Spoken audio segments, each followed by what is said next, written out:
Bom, então a gente está aqui na Fenatran.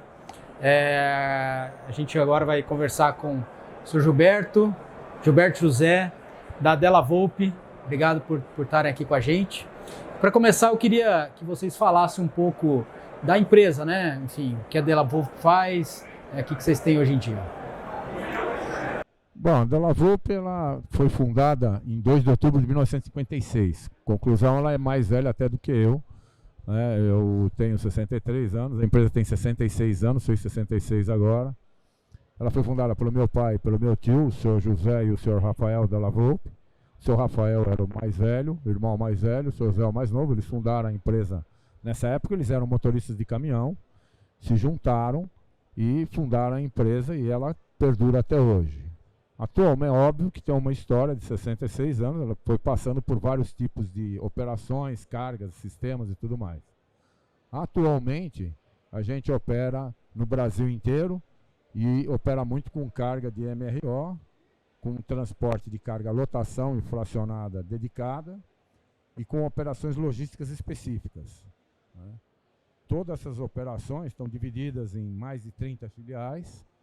A gente tem uma frota consideravelmente grande, e tem uma sistemática de operação integrada, ou seja, a Della Volpe é integrada toda num único sistema, ela é VLAN, toda fechada, e a gente oferece para todos os clientes a nível Brasil o sistema de montagem de qualquer operação em qualquer parte que ele tiver, desde o fracionado até a lotação ou qualquer operação específica. Então, em síntese, o que a gente faz isso é hoje. Bom.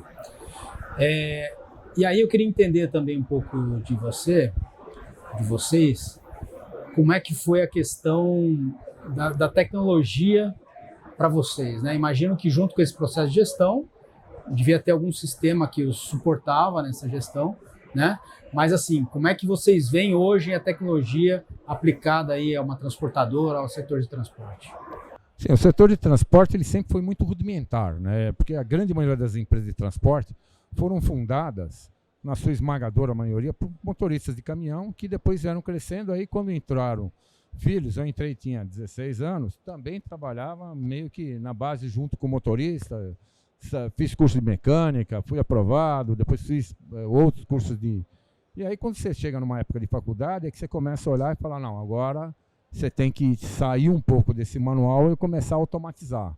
Então, final da década de 70, nós começamos a ter a ideia de começar a automatizar sistemas. Então, inicialmente, não existia essa ideologia, tinha aquela ideia do mainframe, mas o mainframe da época, IBM da vida, custava uma fortuna, então você comprava um equipamento menor e fazia uma pequena rede interna, né? E aí as suas filiais não eram assim. Então o negócio era feito na filial manualmente, chegava na matriz, você tinha que redigitar. Posteriormente, veio a ideia do PC, o Personal Computer, aí já chegou perto dos anos 80, e aí começou a se comprar pequenos computadores e mandar para essas filiais, e aí se descarregava um programa nessa filial, e essa filial executava um programa, guardava isso num disquete e enviava esse disquete ou essa fita para a matriz para ser processado, né? Obviamente que conforme os anos foram passando, você foi aumentando o nível de tecnologia. Hoje a empresa é ligada numa VLAN interna, todo mundo online, Brasil. Quando eu digo hoje, nós já estamos assim, desde o final dos anos 90, mais ou menos, perto de 2000, nós começamos a integrar todas as filiais, ou para uma rede de internet comprada mesmo e atualmente para uma VLAN. Então isso daí foi uma escada que você vai subindo. Hoje nós estamos num projeto de implantação do SAP. Entendeu? Então nós estamos implantando o SAP a nível integrado, todos os módulos, acho que é uma das poucas empresas no mundo que tem a integração de todos os módulos do SAP. E a gente tem uma série de sistemas que a gente utiliza, desde controle de veículos, rastreamento por satélite, MIX, que é um sistema de computação que transporta a jornada do motorista para dentro do sistema automaticamente, ou seja, o motorista não faz diário de bordo, o diário de bordo é feito eletronicamente, né, por um sistema que vai controlando tudo isso, manda direto para a folha. Então, as integrações foram evoluindo. Cada dia que passa, a gente vê que a tecnologia ajuda muito nesse tipo de controle, né? Obviamente, toda a tecnologia tem alto custo E além dela ter um alto custo, você tem um problema inicial, que quando você inova na tecnologia, você paga um custo maior por essa inovação. Entende? E depois isso, obviamente, o pessoal que vem atrás pega um campo mais leve. Por outro lado, você também sai na frente com algumas operações em custo e tudo mais. Uma das coisas que eu admiro e gosto na Della Volpe é a questão que foi o seu José que fundou, aí depois veio o Gilberto, e agora tá o José aqui, né, o José Neto, e a sua irmã no dia a dia trabalhando e tal. Cara, como é que é isso? Você tá com o seu pai, acho que você veio um pouco do mercado financeiro, trouxe coisa nova. Conta aí, como é que é esse dia a dia? Eu e minha irmã é a primeira geração da família que nunca pegou num caminhão, né? A terceira geração é a geração que não é caminhoneiro. Meu pai, o primo dele, o Rafael, eles dirigiram caminhões, né? Então, pra gente é uma visão um pouco diferente do negócio. E por ter vindo de outros negócios também, por exemplo, meu pai fez carreiras e sempre trabalhou dentro da Della Volpe. Meu tio também. Eu e minha irmã, a gente veio de outros setores, então a gente tem um olhar um pouco mais holístico sobre o negócio. Hoje em dia o que eu vejo de desafio lá é acabar com algumas heurísticas, alguns legados que vêm desde a fundação por questões de controle. Eu acho que é natural, quando um sócio cria uma empresa, ele vai controlando as coisas. Mas chegou num estágio, num tamanho que a gente tem que focar mais em gestão para coordenação, porque não tem mais como controlar algumas coisas na ponta. Só que é difícil, às vezes, desfazer esses nós, assim. Você cria um indicador de um jeito que está há 10 anos, porque um cliente quer ver, mas, putz, você não está medindo direito aqui. Você não está medindo onde atrapalha mesmo o seu resultado. O desafio hoje ali, com relação à tecnologia que a gente perguntou, putz, a gente é bem integrado, tem muita solução, mas às vezes a solução não mede o que é importante. Ou o time que está avaliando não olha o que é relevante.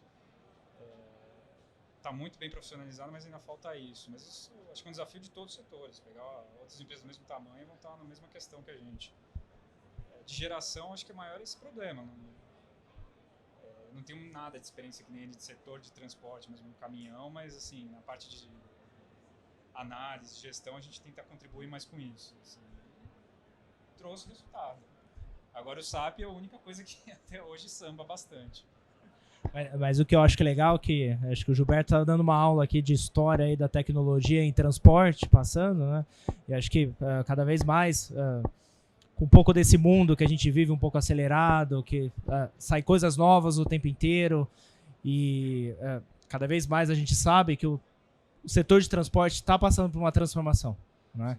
Em que, sem dúvida nenhuma, existe uma vantagem competitiva e você ter controle mais de dados, você ter cada vez mais software integrado, porque não adianta nada hoje você ter um software que faz TMS, outro software que faz AGR, se eles não tiverem integração.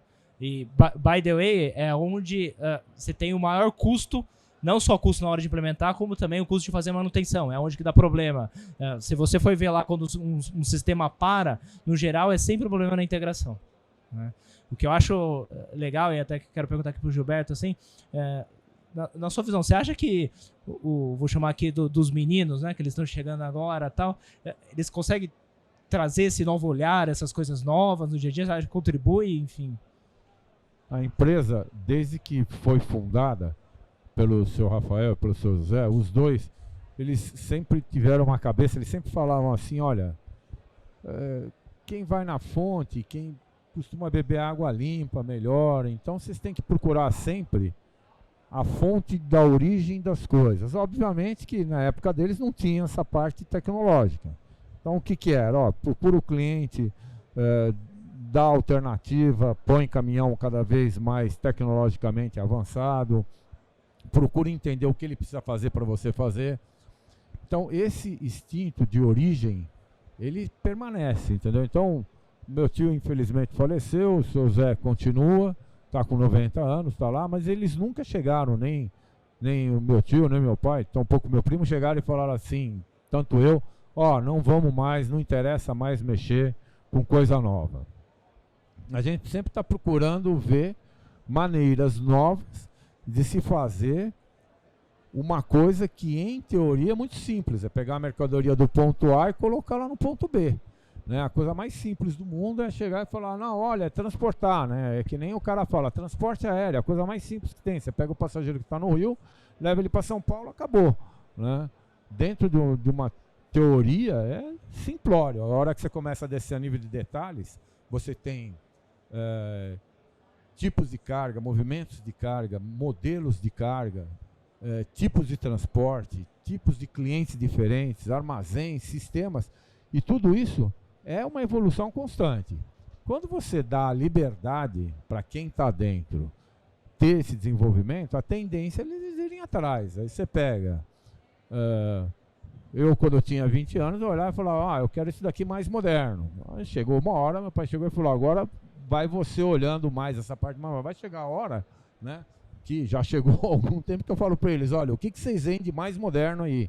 Porque é aquela história que eu brinco, eu tenho netos, né? Se eu dou um celular pro meu neto, ele brinca com o celular mais rápido do que eu, com 5, 6 anos de idade. Então ele tem uma afetividade tecnológica tal, né? Eu já demoro um pouco mais. Nasceu digital, né? Nasceu digital. Ele nasceu digital bem mais do que eu. Eu ainda nasci na época do quebra-pedra, entendeu? Então, você fala da família Flintstone, né, na brincadeira, e agora da família Jetson, né? É uma pequena diferença. Eu sempre tive interesse em chegar nos Jetsons. Chega uma hora que você não tem mais gás para tocar isso, né? E a cabeça também começa a falhar nesse sentido. Eu falo para eles, olha, eu ainda estou bem, meu primo ainda está bem, agora é vocês que têm que dar desenvolvimento tecnológico. Eu acho que está tudo muito bem, sim, do ponto de vista, eles têm uma boa ideologia, são apoiados, a gente nunca, nem eu, nem meu primo, nem o conselho de acionista também, que tem as irmãs do meu primo, que são herdeiras do seu Rafael, nem meu pai, eles não fazem menção de atrapalhar nenhum tipo de desenvolvimento, seja ele tecnológico, econômico, de pessoas, nada disso.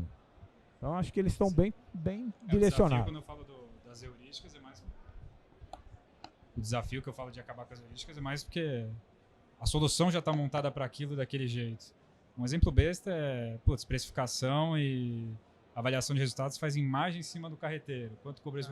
Cara, pra você chegar no bottom line dali, é bem difícil. Você precisa saber toda a composição da carga, todo o fluxo que ela fez, tudo que correu atrás de custo. Pra você chegar nisso, você precisa de tudo novo por trás. Você precisa medir várias etapas do processo.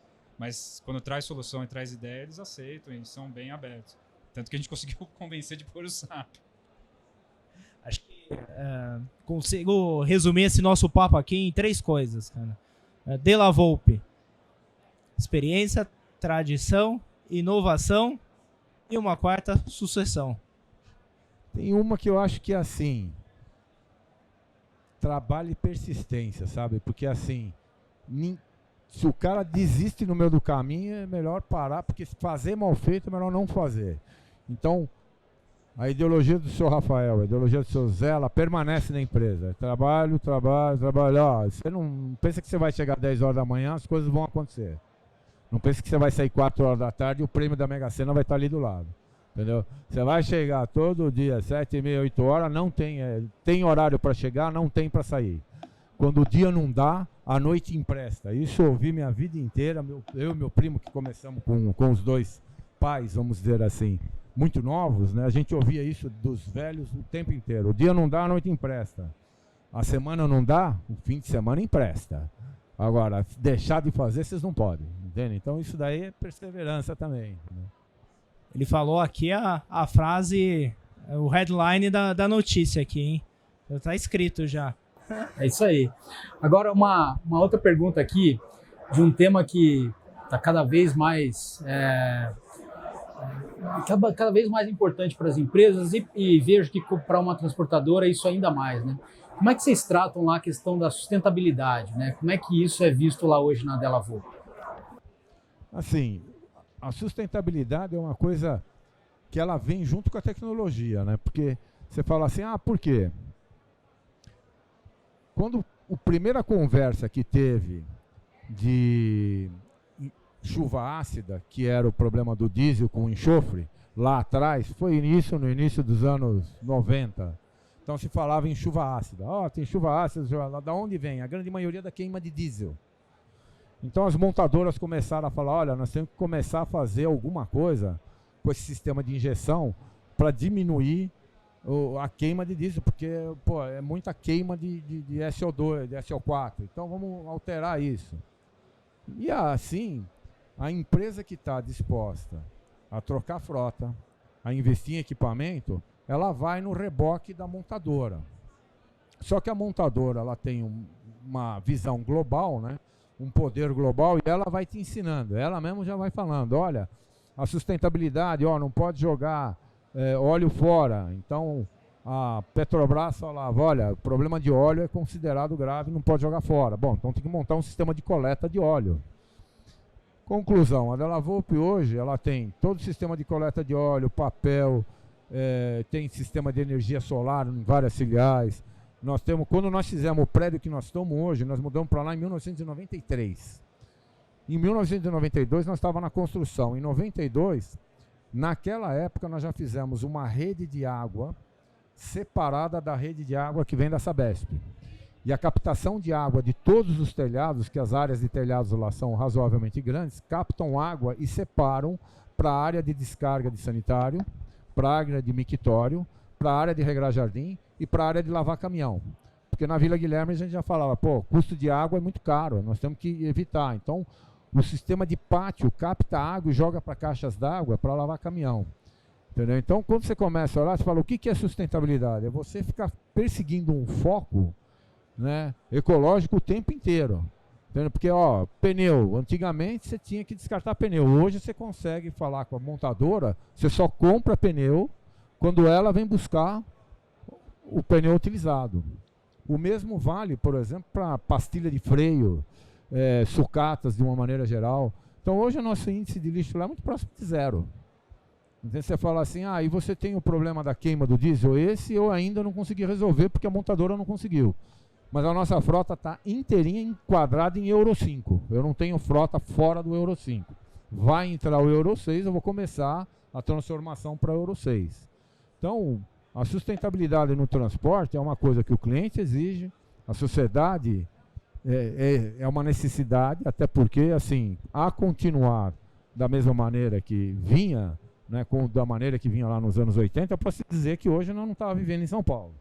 A cidade de São Paulo estava debaixo de uma nuvem que ninguém resistia aqui. Morria todo mundo sufocado de tanta poeira. Só que isso vai melhorando, todo mundo vai se convencendo de que tem que mudar. Então acho que a sustentabilidade é um caminho a ser trilhado contínuo. Não adianta falar, não, olha, faz essa atitude. Não, hoje, amanhã saiu o Euro 6. Daí um pouco vai ser o Euro 7. O caminhão elétrico está aí. Não sei como é que ele vai se portar ainda, mas ele já tem. Na Europa, na última feira de Hannover, nós mandamos um representante nosso lá, que é o nosso engenheiro mecânico-chefe, o Luiz Paulo, e lá ele já veio e falou, várias empresas montadoras têm caminhão elétrico e hidrogênio, onde o ciclo se completa e não tem nem carregamento de bateria praticamente, é 10% de carregamento de bateria ou 20%, é um número muito menor. A bateria se autocarrega com um sistema de hidrogênio. E não tem nada, não tem combustível. Então, é um processo. A gente está trilhando esse processo. Também tem que ser sustentável na parte econômica, né? Que nem você falou, reduzir desperdício, melhorar o consumo de veículo, energia solar se pagando. Essas são soluções que funcionam. Algumas a gente não sabe ainda. Veículo elétrico. Eu vou comprar um veículo hoje, sendo que a bateria cada ano melhora 20%, 30%. Vou comprar caminhão hoje para rodar 200 km. Não compensa ainda, mas a gente vê que no futuro tem soluções que possam vir a melhorar, mas para mercado de nicho ainda. Ótimo, mais uma palavra nova aqui para a Della Volpe. Além de trabalho sustentável, e começou lá atrás ainda, né? Não é, ou seja, não é uma coisa da moda. Os caras desde o início estão lá desde quando começaram a construir prédio, começaram a pensar em tudo nesse ciclo, né? Muito bem. Bom, pessoal, queria agradecer demais a participação de vocês aqui. Foi muito bacana conhecer um pouco da história de vocês, tudo que vocês estão fazendo. Parabéns pela empresa, de tantos anos, né, com tanto sucesso. Thiago, obrigado pela companhia aí. A gente que agradece, prazer a gente que agradece, e só para você ter uma ideia, esse negócio de telhado a gente adotou no Brasil inteiro. Quase todas as filiais construídas por nós eles funcionam com telhado com separação de águas. Entendeu? Olha, Eles que usam legal. águas separadas. Não usa conta de água, nossa, pelo menos aí para lavar caminhão é baixinha. Água de chuva. Pelo menos ajuda. Que legal. Obrigado, gente, em nome da Nestec inteira, por vocês virem aqui participar um pouco de um bate-papo. Enfim, super especial pra gente. A gente que agradece foi a nosso. atenção. Obrigado. Valeu, pessoal. Então é isso. A gente encontra vocês aí numa próxima entrevista aqui, direto da Fenatran, no estúdio da Nestec.